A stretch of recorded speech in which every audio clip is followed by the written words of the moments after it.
Good morning, this is Niaga Awani with me, Ibrahim Sani. In the past few weeks, the Malaysian government has issued 3 measures affecting the poultry industry in order to contain inflation and to ensure continued supply of poultry.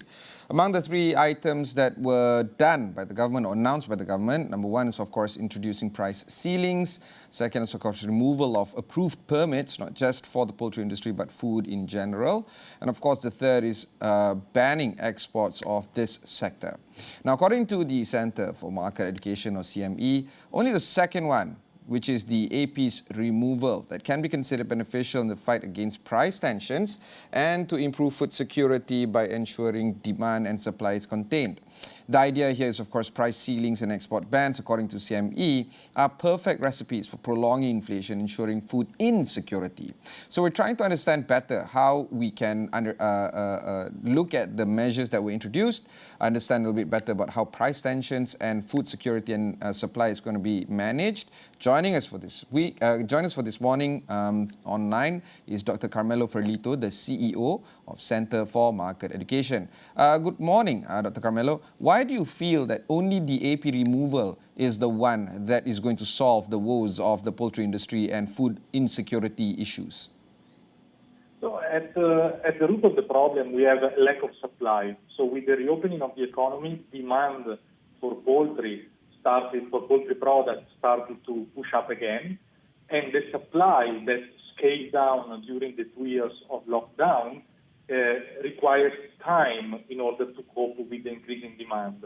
And it requires profit expectations, positive profit expectations.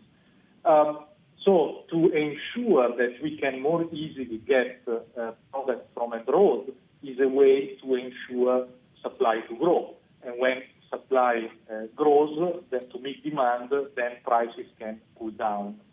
Instead, by putting a price ceiling or by putting an export ban, we are creating a negative incentive to supply to step up. And therefore, we are just prolonging the agony and eventually getting to the market less product than what we need, and therefore keeping price tensions alive for a longer time. Because of this, the other 2 items that were introduced, do you feel that is it because of lack of mechanism or the principle itself was the problem? Well, I think that somehow the government tried to react in a way that may appeal the consumers. So these maneuvers, these policies seem to be beneficial for the consumers, seem to be directed at protecting the welfare of consumers. But if we look at their unintended effects, in the end we are going to harm the consumers because we are going to keep supply low and prices higher. And so the problem is only pushed forward and never solved. So I think that at the root we have the attempt to please the consumers, but unfortunately the measures that have been implemented goes in the opposite direction. Dr. Carmelo, 2 other items I want to talk about. The first is, of course, subsidies. The idea of continued subsidies in the country is a big problem. We have to talk about the removal of it, not just about food subsidies, but fuel subsidies and other subsidies. Do you think that now's the time to talk about how we can slowly ease off subsidies in the greater scheme of things, not just about food, but other stuff as well? Yeah, I believe so. It is important to open a debate about this, and it is important to liberalize more our economy because further liberalization will also enhance the progress for those industries that now are benefiting from subsidies.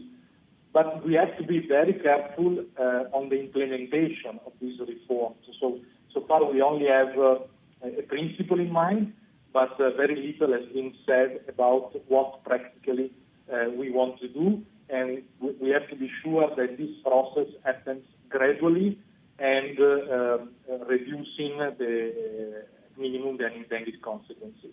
As mentioned, 2 issues. The first is, of course, removal of subsidies. The second that I want to touch on is on the possibility of, I don't know how to call it, black market maybe, because when you ban export, I'm pretty sure that with low enforcement, you're going to create a situation where dark markets or black markets are going to be created. People still need to export stuff, and the incentives are there. If you don't get caught, you're going to earn a lot because of the weaker ringgit. Do you think that this is a possibility? Absolutely, precisely because the demand is high. So this increasing demand is sending signals to the supply that there are profit opportunities, and in a way or in the other, the market will try to bring the product, the people that are demanding for that product. Dr. Carmelo, two more items that we can explore on, which is, of course, the long-term prospects of businesses, particularly in this sector, the poultry sector. Is there an incentive for companies to now start to enter this space, considering that supply is low? I think that, the poultry industry in Malaysia is pretty well developed. Poultry is the only livestock on which Malaysia is self-sufficient. And poultry production is already happening with the highest level of technology in the country.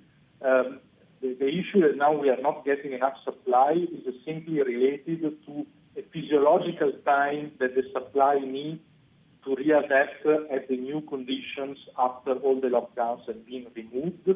And with price ceilings, basically we started to delay this process. Instead, the poultry market in Malaysia is pretty mature, so I don't think there is big space for new players.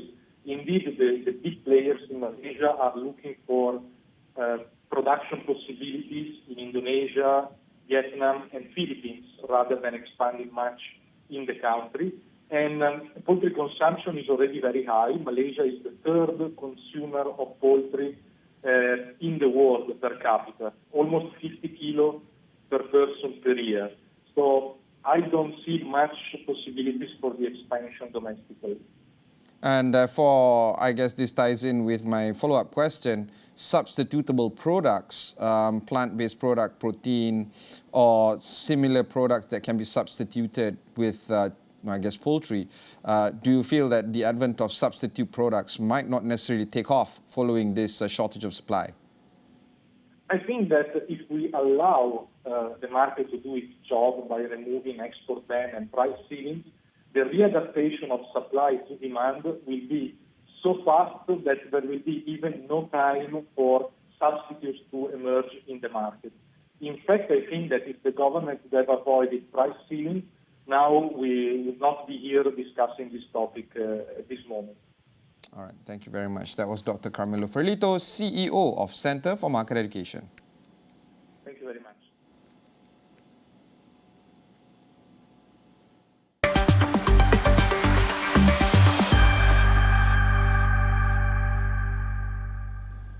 We now move on to some news from the World Economic Forum. China's Special Envoy for Climate Change, Xi Zhenhua, promised that China will strive to plant 70 billion trees in the next 10 years in a speech setting out the country's approach to climate change at the ongoing World Economic Forum in Davos. Xi briefed the participants over China's tremendous efforts to pursue its climate goals, achievements of last year's COP15 Biodiversity Summit held in the southwestern Chinese city of Kunming, and the country's new measures in protecting nature and preserving the environment. He emphasized that China will take actions in three aspects: policy formulation, energy transformation, and forest carbon sinks, which include introducing a 1+N policy system. This year's WEF gathering, which runs from Sunday to Thursday today, is being held under the theme of History at a Turning Point, Government Policies and Business Strategies, with the major topics including geo-economic challenges, post-pandemic economic recovery, and the Ukraine crisis. A top Saudi official at the WEF touted his country's dual strategy of increasing oil production capacity levels for export abroad, while advocating for a domestic reduction of emissions in line with Saudi Arabia's net zero pledge. Al Ibrahim said that the increase in oil prices and revenue for the kingdom only helps it helps it reach its 2060 net zero targets quicker. Repeating an argument that other oil-producing Gulf Arab states make, he said that focusing on climate change without focusing on energy security could lead to more countries burning the dirtiest kind of coal in a time of need. Climate activists, as many said, that scientists and energy experts argue otherwise, advocating for an immediate end to greater investment in fossil fuels to keep global temperatures from rising further. While pointing to other sources of energy like solar power, Al Ibrahim said that the kingdom is looking at establishing the largest carbon capture utilization and storage hub with 44 million tons a year. Focusing on climate change without focusing on energy security. One more short break. When we come back, we'll discuss a little bit more with BizTech Asia.